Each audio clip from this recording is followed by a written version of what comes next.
Bonjour, ravi de vous retrouver aujourd'hui. Nous allons aborder la 4e séquence du thème des ventes immobilières.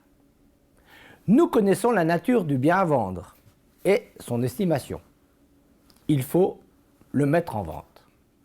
L'autorisation du juge des tutelles est nécessaire lorsque le bien à vendre constitue ou constituait le domicile de la personne protégée ou sa résidence secondaire, quelle que soit la mesure de protection, tutelle, curatelle. Lorsque la personne protégée bénéficie d'une mesure de tutelle, quelle que soit sa part de propriété. On admet qu'au-delà d'une période de 2 ans en établissement, EHPAD par exemple, l'ancien domicile perd cette qualité. Le juge sera sollicité pour être autorisé à mettre en vente le bien.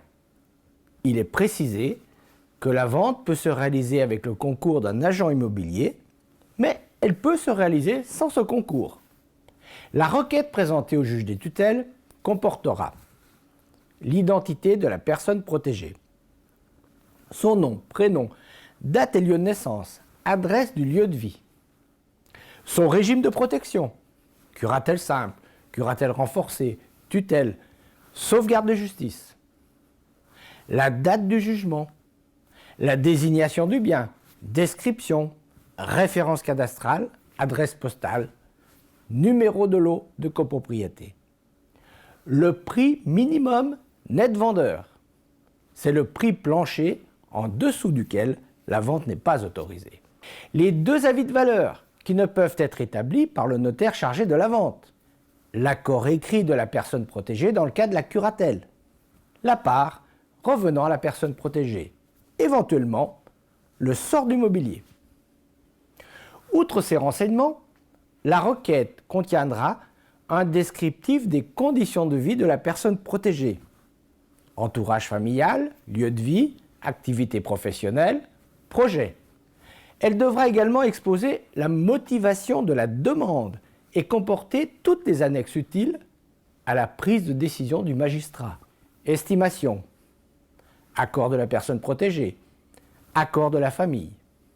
À noter enfin qu'en cas de co-tutelle ou de co-curatelle, la requête sera signée par toutes les parties en charge de la mesure. Une fois l'autorisation délivrée par le juge, un ou des mandats de vente peuvent être signés selon les conditions de cette autorisation. Le recours à plusieurs mandats de vente non exclusifs est à privilégier. Dans le cas de la curatelle, et lorsque le bien ne constitue ou ne constituait pas le domicile de la personne protégée, l'autorisation du juge n'est pas requise. Les mandats de vente sont cosignés par toutes les parties propriétaires, ainsi que le curateur ou le tuteur. Si vous souhaitez des précisions supplémentaires, n'hésitez pas à nous retrouver sur notre site atmp74.fr. À bientôt pour la séquence suivante consacrée à la réalisation des actes de vente.